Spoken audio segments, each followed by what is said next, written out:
television company at that point hadn't booked the theatre for enough days.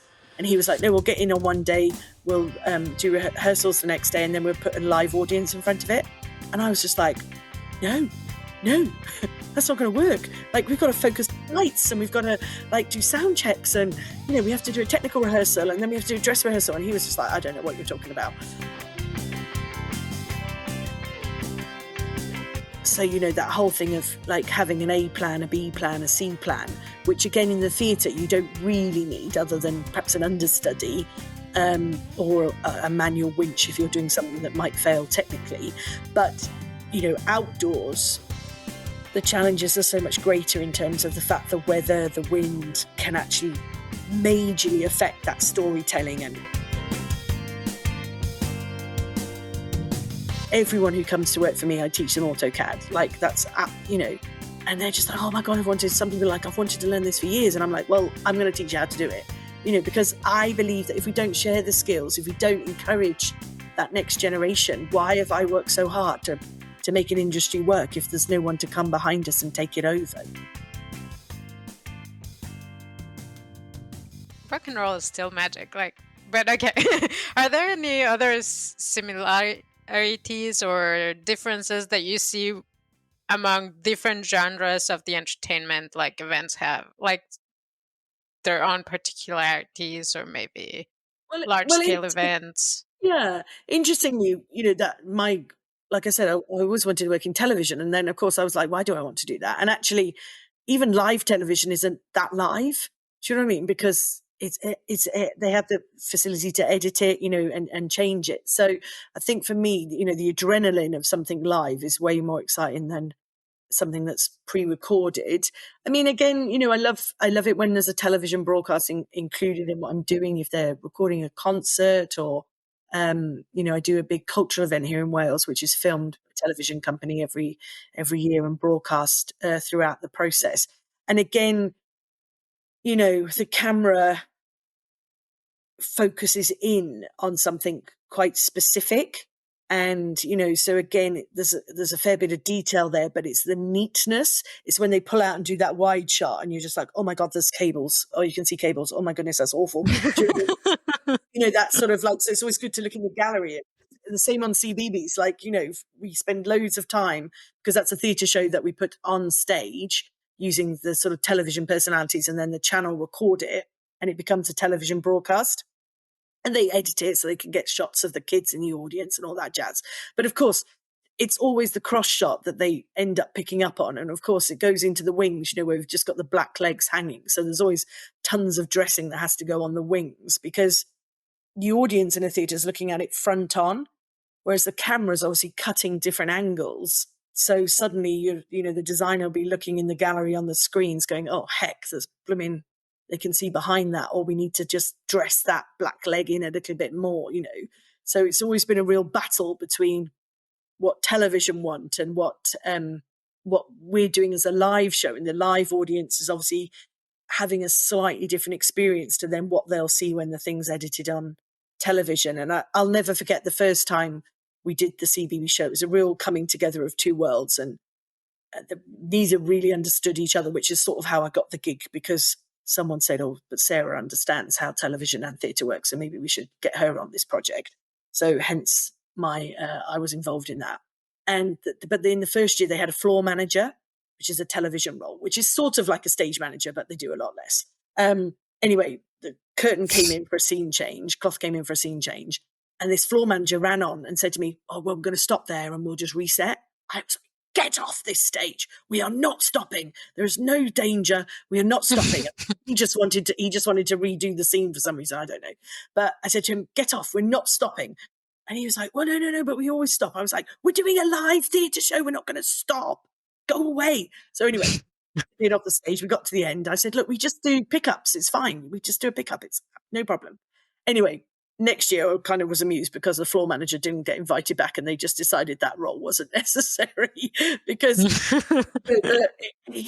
his work, how you would work in television in a studio, obviously you do stop and start, whereas what we wanted to do was run a theatre show, which is why they record it 2 or 3 times and then they can edit it together. So So that, that's just a difference in process. And I think, that's always interesting. And it's, the television colleagues that I've worked with on many occasions from many different, independent TV companies to the BBC to whoever, they have no understanding of what we do in theatre either. Do you know what I mean? The very first time I worked on Cbeebies, I had to write a paper to explain what a technical rehearsal was, to a dress rehearsal, to obviously then the live show. Because in television, they're just constantly trapped in a world of technical. They never get to a point of dress rehearsal because they can stop and start. So dress rehearsal to them is irrelevant, because why would you have that? Because we can stop and then we just start again. And so I was like, and basically the television company at that point hadn't booked the theatre for enough days. And he was like, no, we'll get in on one day, we'll do rehearsals the next day, and then we'll put a live audience in front of it. And I was just like, no, that's not going to work. Like, we've got to focus on lights, and we've got to do sound checks, and we have to do a technical rehearsal, and then we have to do a dress rehearsal. And he was just like, I don't know what you're talking about. And so even within our own industry, we don't really understand what each other do. And of course, as soon as a television broadcast company come on board for a live event, of course, they want to put the cameras in the most inappropriate places possible, because of course they want to be directly facing the stage, or they want to be, right in the middle of where you've got audience, and there's a whole load of regulations around, floor space and structures in the middle of audience and all that jazz. So again, you're just like, I, funny enough, had that conversation the other day about something that we'll be working on this year, where the guy was like, and Sarah, you know what's going to happen? TV are going to rock up at the last minute and want to put the cameras where we can't put them, or put them on the floor and start taking up capacity of the floor calculations. And I was like, yeah, that always happens. And they sort of, Hmm. I don't know whether it's like that in your country, but we in this country, we always sort of take the mickey slightly that the TV sort of somehow think they're a little bit superior to everybody else, and just behave in a way that somehow the rules don't apply to them. And if they just keep shouting or telling you over and over again they want to do this one thing, then you will eventually make it happen. So, it's always that. And, they're very upset their broadcast vehicles aren't quite as close to where they want them as, you can physically put them and all that jazz. But sort of makes me laugh. But but in when you work in television, you always get fed, which you don't always get fed in the theatre. So some perks to it, I guess. But yeah, I think in terms of that, they always have catering. In the theatre, we work just as hard, but we don't get fed by a lovely van that brings hot food to you every day. So I think that's what's fun, and what I particularly like about working across different genres and different forms of our industry is that every experience is slightly different, and it's really interesting. And with the site-specific work, I've done some amazing site-specific projects, and was lucky enough to work in Denmark on their City of Culture opening and closing ceremonies. And that was really fascinating, to take my work to another country where, I'm very comfortable working in the UK and working in Wales. I know who everybody is. If I need something, I can just make a phone call. It's, it's all good. But, to take myself just as me to another country and make it happen was, that was terrifying and brilliant all at the same time. I'd worked with the director of the opening before, which is how I ended up on that gig. But, I remember being in one meeting, and this, we had these big, beautiful lit Viking boats that were made from wood and canvas and lighting, and they were on big trolleys, and we were sort of pushing them through the streets, and they were absolutely beautiful. And the director's vision at the end was that they would, I think he described it as, they would be put onto the water and sail away. So the boats were sort of given to the water and sail away. Now, obviously, a canvas boat on a large metal trolley, these boats are about 6 meters long, is not going to float on the water.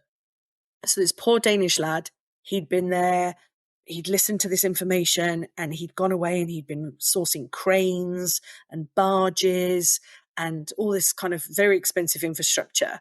And I kind of arrived, and I was like, okay, right. And I was like, so, but it's dark, by the time we get to this quayside, it's going to be dark, and he was like, and it's going to take about 35 minutes per boat. And I was like, no, that's not going to work. We're literally storytelling. So I said, what's the essence of what the director is trying to do? He was like, I don't know. He said he wants these boats on the water. And I was like, no, it's dark. Think about it being dark. And he was like, right. He said, I don't know. I said, I think it's just the lights leaving. That's all you're going to see of something moving on the water in the dark is just the lighting. And he was like, and I was like, so it doesn't need to be the canvas boats on the frames. It can just be a boat that's normally in the water with lights on it going out to sea.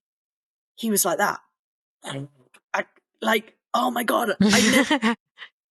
He's like, I was just taking it so literally. And I was like, I know, but that's not what the director's saying. It's like, listen to what he's saying and listen to the nuance of it and think about what that is visually. Because of course, when you're doing a big site-specific outdoor event, a lot of the time there isn't a model box. There isn't, you probably get storyboards more than, visual storyboards rather than a model box, because you can't make a model of a big city or whatever you're going to be doing.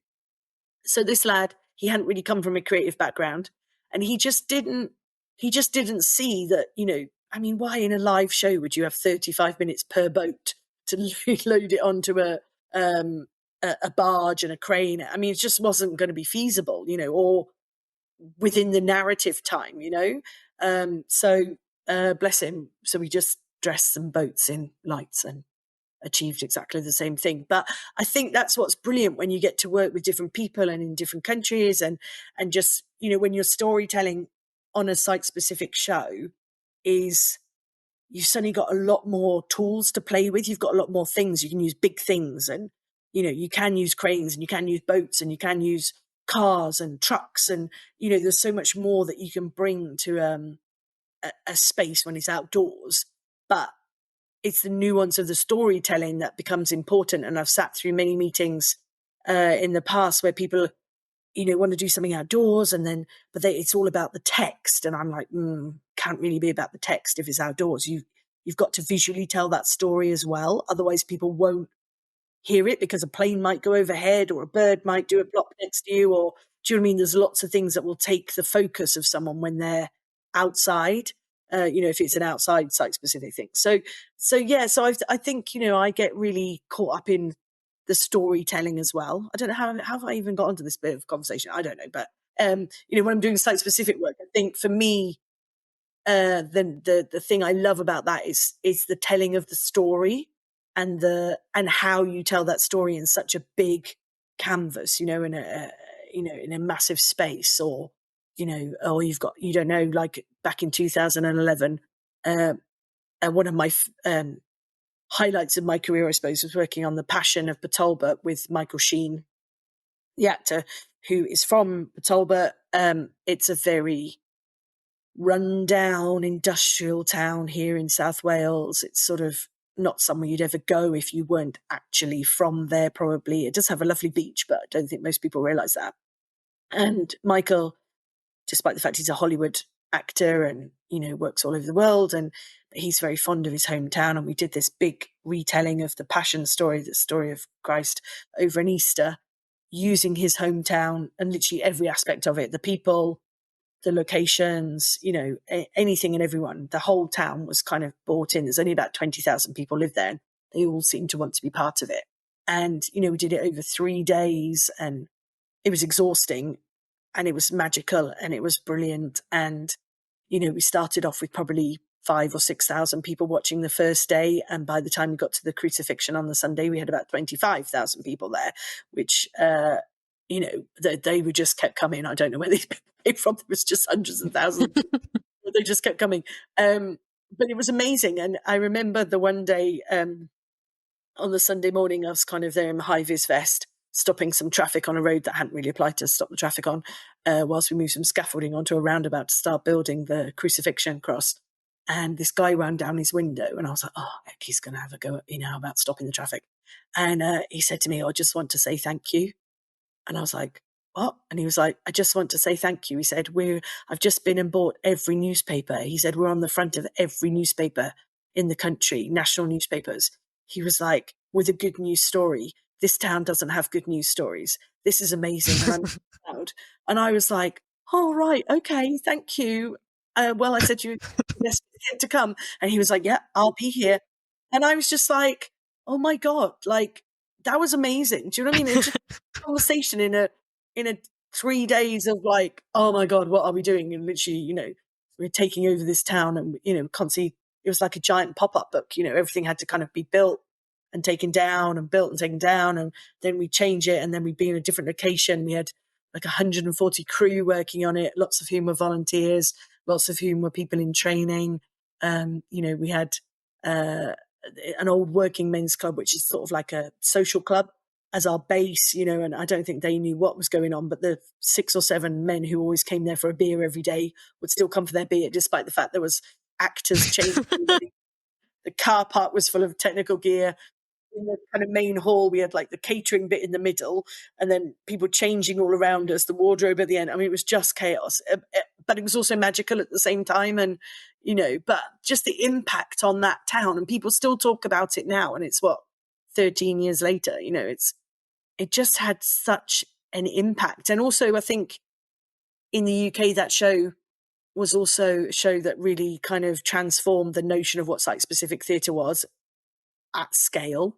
And, now we're in a world where, immersive theatre and immersive events are suddenly much more prevalent. Even I went to the West End back in September, and, every theatre now is trying to do a show where there's some pre-performance activity in the foyer. The foyer is also dressed. I went to see the Moulin Rouge show, and the whole auditorium is dressed. So even theatre is having to slightly redefine itself to try and compete with these other, like secret cinema and other stuff we have in the UK, where people are creating sort of different places for people to come and experience something. The secret cinema is the idea that they build a venue in a park and they recreate a movie. So they've done some of the James Bond shows, they've done Dirty Dancing. So you don't really know if the performers are audience or performers, and suddenly they'll all break into a scene from the film. And, and I think they're great fun. But again, it's all about the sectors borrowing ideas from each other and just, redefining the worlds to keep that audience member interested in what you're doing. I'm definitely babbling on now, but I'm taking myself into some lovely places, so I don't mind. But those are some amazing stories, really. Like it's interesting, and I don't think I ever really thought, yes, storytelling is important, but I never even thought about, we all read the scripts, we all try to understand what the director wants to say, or what the playwright, if there is a script or as such, or what the vision of the show is. But maybe more for technical people, like really, like you're telling a story, someone else's story. How are you telling the story? And just get a little bit Absolutely. deeper into that part. Yeah, and I think, Um, and I think with some people, some people who are very techie, they sort of, they like the gadgets and the gizmos. But ultimately, everybody involved in an event or in the theatre, whatever your role is, we are all responsible for the storytelling, because that's what we're there to do. We are part of that creative process. And, I always encourage people working with me, they might, be quite shy and be like, oh, I think it might be better if we did that. Well, I'm like, well, let's say it, and, even on, when we do some of the Cbeebies stuff on stage, we're trying to create these little illusions, that little bit of fishing wire that just pulls something up on a fly bar. So the camera's focusing on the thing that's moving, can't see the fishing wire. You get, one of the designers I work with always laughs, because the one year he had these like sheaths, like wheat sheaths, upstage. And I said to him, well, how are we going to do those? They're going to look ridiculous. And he was like, oh, we'll use a scaffolding pole and we'll just wrap it in Hessian or whatever, and then have this wooden cutout thing out the top of it. And it's really naff. Anyway, I did what he asked, put them all in and did them. And of course, once they were lit, the bike was in and it was all lit behind them. They looked blooming amazing. He always says to me, he doubted the wheat sheaves, but they were actually very good. And I was like, yeah, you're right, I did. But so sometimes you can be pleasantly surprised, and I think with at the outside stuff, with the site specific work. I mean, in the UK we don't have the best weather, unfortunately. So even if you're doing something in the summer, it's not always glorious. So, that whole thing of like having an A plan, a B plan, a C plan, which again in the theatre you don't really need other than perhaps an understudy, or a manual winch if you're doing something that might fail technically. But, outdoors, the challenges are so much greater in terms of the fact the weather, the wind can actually majorly affect that storytelling. And, if you can't bring the boats in on the water because the water's too rough, how do you start the show? That was one of the things in The Passion. We had all these little boats, inflatable boats landing on the shore. But if they couldn't do that because the waves were too big, how are we going to start that really sort of oppressive start to the show? And it's about negotiating with the director and the designer and what's practicable. And, that's what I love about production managing those type of shows, is where you've just got to have all these different options, as to how you might deliver that moment. And now a note from our sponsor. The Theatre Art Live podcast is proud to be sponsored by ClearCom. ClearCom is the leader in voice communications for theatre and the performing arts. Call your cues with the simplicity and elegance of ClearCom Intercom Solutions. You can find them at clearcom.com. Go check them out. And you do all this work through your own company, right? SC Productions? I do now. Do you have any advice for setting a company, and how is it to have your own company and produce? Yeah, sure. So I set the company up in 2006, like I said, because basically I was earning too much as a sole trader, and I just needed more people to help me. But of course, it's an interesting thing when you're one individual who then just expands and has more things around you, because actually, what often happens is people want me, because I'm the reason they're coming to SC Productions, whereas I actually have a staff of 7 people now, and we're just about to go up to 9 going into 2024. So one thing that I've had to work very hard at is to find people to work with me as sort of senior people in my company who my clients trust. And the way I found the most effective way of doing that is to actually train those people from sort of scratch, really. So a woman who worked for me previously, Ruth, she came to me straight from Welsh College. She came and did the postgraduate at Welsh College, very focused on wanting to work in events. She came to work with me. I sort of trained her. She worked, and she gained her skills and her confidence. And then she was able to sort of head up projects herself. I now have a lad with me, Jake, who again came as an intern on a site-specific show we were doing.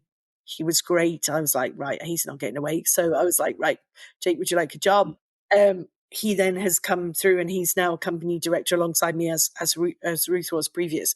And it's about, for me, it's about trying to create as much of a clone as possible in terms of just that knowledge and that information. But there are things you can't teach people. You can't teach people that confidence to go in a room and hold a room. I'm very good at that. I'm probably a bit annoying about it as well, but I can walk in a room, I can chair a meeting, I can hold people's attention. I have that sort of innate confidence to do that. Whereas that's not some people's skill, and you can't teach that as such. That's an instinct within a human that they can either do it or they can't. Ruth and Jake both have that ability as well. But with the company, what I've always been passionate about is that learning. We have a lot of graduates come to us. We have sometimes people who've just have an interest in their sector but don't know how to get their foot in the door. We interviewed a young woman yesterday who's sort of via a friend of a friend come to us. She's not quite 18 yet, but she's thinking about her career, going to study. She wants to work in events, going to study, and she's put herself forward, and we're hopefully going to give her a little placement on a show this summer. And I love people like that. I love people who reach out.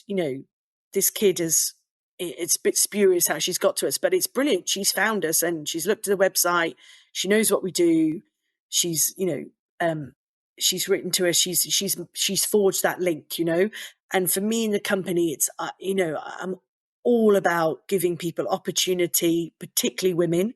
We'll come on to that a bit more in a minute, but particularly women, and just giving them an opportunity. And some people rise to that opportunity, and some people we let go if they don't. I mean, running a company, the hardest thing about it is the other people, because humans all have their own ideas and, sometimes which is fantastic and sometimes it's deeply irritating. So, it is hard. When I worked at the Sherman Theatre years ago, one of the senior management, they were very concerned about our turnover of staff all the time. And I was like, look, I don't see it as a problem. I think they felt it was a reflection that somehow the organization wasn't a good place to be. But I was like, look, we don't pay great. The wages in those days were union minimums, which, aren't fantastic. I said, but how brilliant that we're putting all these people through the ship of the Sherman, and then they're going on and doing lots of other things beyond us, but they'll always take their time with us forward. And we've had many people come through SC Productions, but they've all left having worked for SC Productions. They've all left with those experiences and those learnings that they've had from working with us. And if they choose to go on, and some of them have gone on to do amazing things. There was a woman who came to us years ago, and she worked just casually on the weekends for the shows. She was a town planner, of all things. And then she lost her job in town planning. She messaged and was just like, oh, I'm a bit stuck. I don't really know what I want to do, but I'm going to go away and work on a ski season. And then when I come back, would you have some work for the summer? We were like, brilliant. She was a great woman. And, with that, she sort of almost ran away with the circus. She struck up a relationship with a guy in a band. She went on tour with the Human League. I have no idea what she's doing now. I haven't seen her for years. But, her whole life changed, and we were instrumental to that change. Another young woman badgered us for a placement years ago. She came and worked with us. She was fantastic. She worked for us for a couple of seasons. She did a university 6 months or something with us. And, she's gone on to have an amazing career working for Live Nation. She's doing international tour bookings. And, and it started with us. It started by her being part of my company. And I love that. I love, that connectivity with people. I love setting people on this crazy journey in our event world. And I only wish I could do it for more people. But, there's a reality to, the economics of it. But for me, running a company, I'm still very much, I love to be out on the ground doing shows. So I'm not overly bothered about all that kind of HR and, the sort of business side of it. It just sort of evolves. But I've had to learn it, but I have people to support me in the organization these days where we're, doing well, to take those roles on. But I think you've just, again, you just got to be gutsy about it. And obviously now I've got, several other people in the company that can head projects up, and I've got a great team of junior staff underneath us supporting us. We are able to do so much, and we're very fortunate the way we are busy. We've got some great clients, and we get to do some great shows, and every year is different. We're working with the same people a lot of the time, but doing different things and different, different shows. And, the Taylor Swift show is very different to the Edge show, and it'll come with, very different, there's, I don't know, there's about 100 of them on tour with her and things like that, and, so where you park all the buses and all the trucks, and, what the catering provisions are, and how we squeeze this massive show into, small backstages. Stadiums never have quite the glamour of a backstage. They never quite have enough space because they're designed for 2 sports teams. And then suddenly, rock and roll is all about wardrobe and makeup and, production offices and, workshop space and all these other things that you have that obviously a stadium isn't really designed for. So I think, we're just very blessed. But for me, it's always about imparting knowledge. Everyone who comes to work for me, I teach them AutoCAD. Like that's, and they're just like, oh my God, some people are like, I've wanted to learn this for years. And I'm like, well, I'm going to teach you how to do it, because I believe that if we don't share the skills, if we don't encourage that next generation, why have I worked so hard to make an industry work if there's no one to come behind us and take it over? We've got to invest in the people below us and younger than us, not below us, younger than us, to give them that energy. I think the world's very confusing, particularly these days. And, inspire people is harder. I don't know. Everyone sort of thinks success comes easily, and it doesn't. And, you have to work at that. And, you have to be top of your game. You've got to really put the time in. You've got to put the energy in. You've got to really, work. And, my staff laugh at me, but I'm like, I often do 2-3 hours work of a weekend, if not a whole day, because by the time I've supported them all week, I haven't actually done the work I need to do myself. So, but if I don't support them and I don't encourage them, they're not going to develop in their own ways, So no, for me, it's all about that sort of bringing people through, bringing people on, and having a company allows me to do that. I still do teaching. I'm in the Welsh College this week, teaching 3 mornings this week. Come in, Jake goes back to his old university and he takes and is running some classes there and event modules, because that live experience, that real experience, you can't beat it. It is literally the thing that makes it tick. I've got a young woman staying in my house at the moment as a lodger who is doing a placement on Aladdin. Again, had various technical skills, drama school didn't quite work out for her. She's gone to a theatre, they've created an opportunity for her, and she's just doing 6-7 weeks on the Aladdin tour, just working through all the different departments. And she's just like sparkling with it. She's like, oh my God, this is so brilliant. And, we've got to share what we do to get people interested in it. So, that's very much, and I've been able to use my company really to drive that learning for so many people. I love that when you talk about your company more so than the work you've done, that you've talked plenty, but you talk about your people, your community, building, or helping other people build their skills. And you did mention that you try to support women specifically, and you are part of the network of women in events, I believe. So that was something my friend and I set up.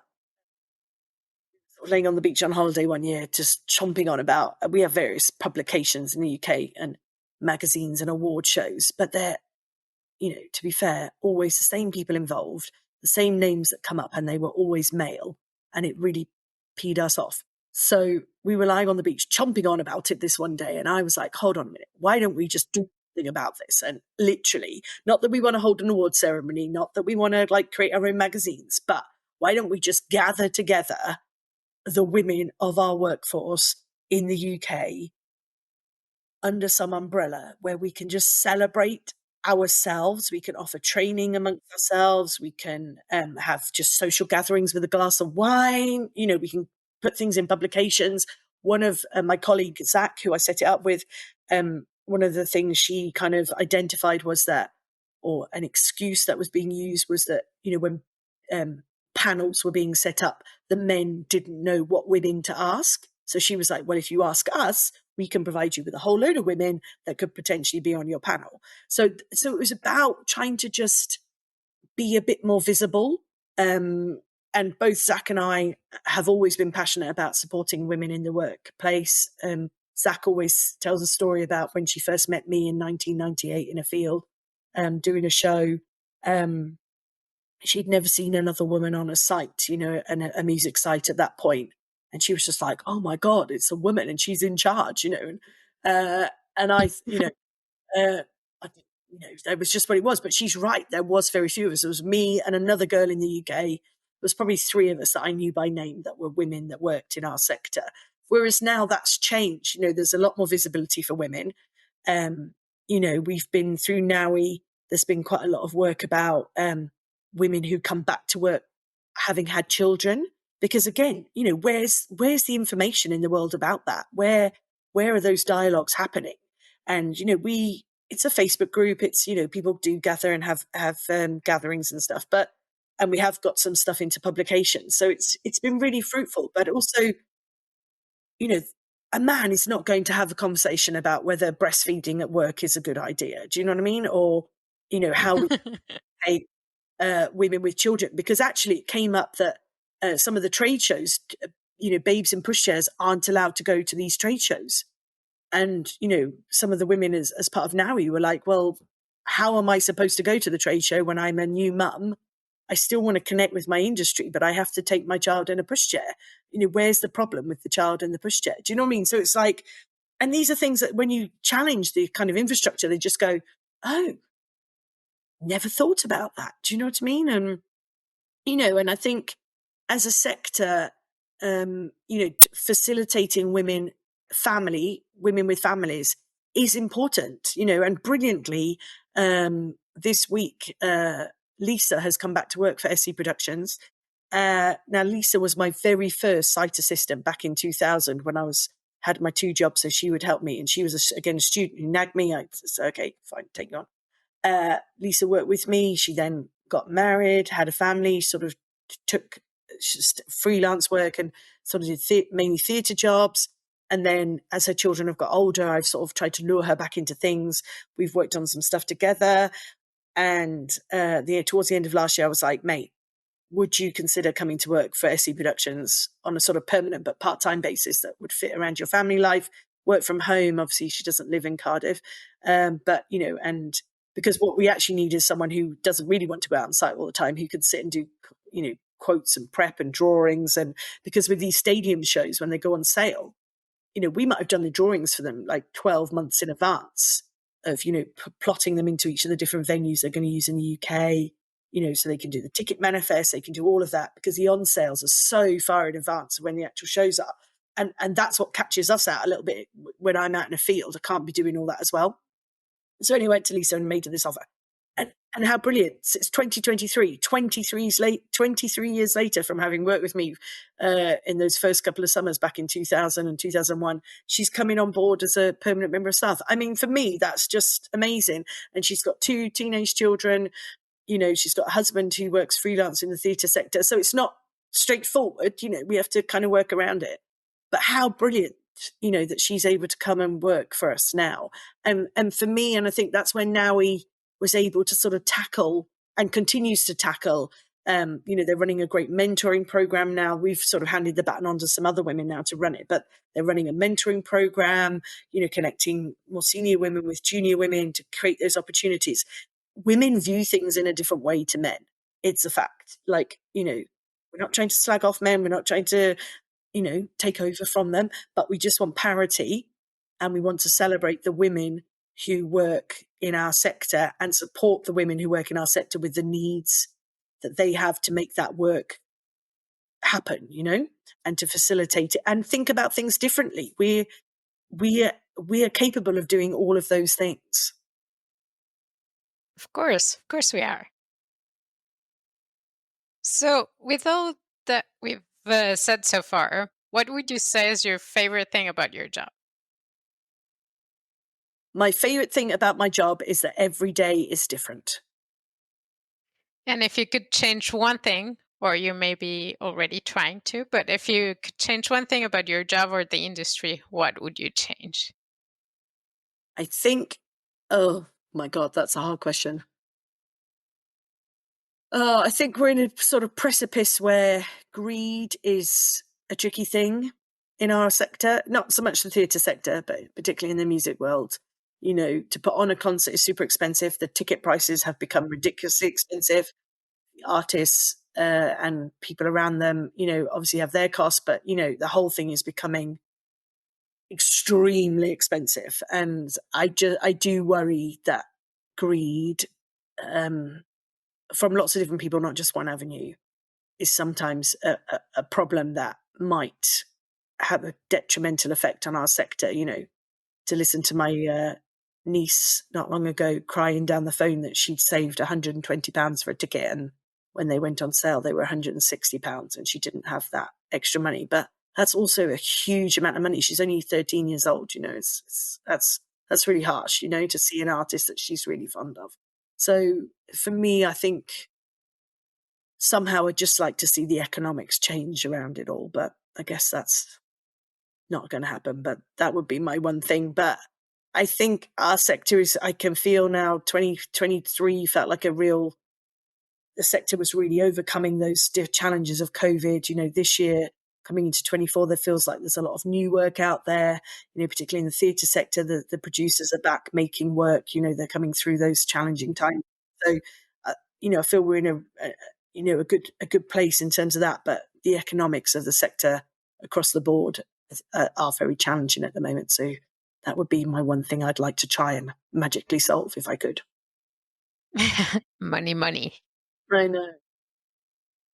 If you could nominate someone for the podcast to have on the podcast we should talk to, you would really like to hear a conversation with or know something more about, who that would that be? Do you have an idea? Well, we'd have to ask her, and I don't know her personally, but the woman who's the technical manager at the Royal Opera House has just been given a CBE, I think it is, or an OBE, which is one of the kind of Queen, oh no, it's a king now, isn't it? A king's honours, the sort of senior honours in the UK. So I think she would be. I'll send you her details as best I know them, and I'll try and connect you with her. But I think that would be amazing because that's someone in our sector from who's been a lead female and a technical manager of a great institution who's been honoured with this amazing award, which many people in our sector never come anywhere close to. A lot of actors receive those kind of OBEs, CBEs, and all that sort of thing. But she's done it from a backstage point of view. I think she'd be a great interview for you. Oh, I'd love to talk to her for sure. As I've loved talking to you, this has been amazing. Thank you very much. No, thank you for your time. It's been wonderful.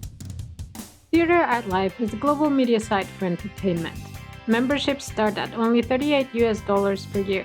You can have unlimited access to our daily published articles, including entertainment news and the writings of active industry professionals, ensuring that you are always up to date on the global happenings in the world of entertainment. Become a part of the international entertainment community and join us now at www.theatreartlive.com.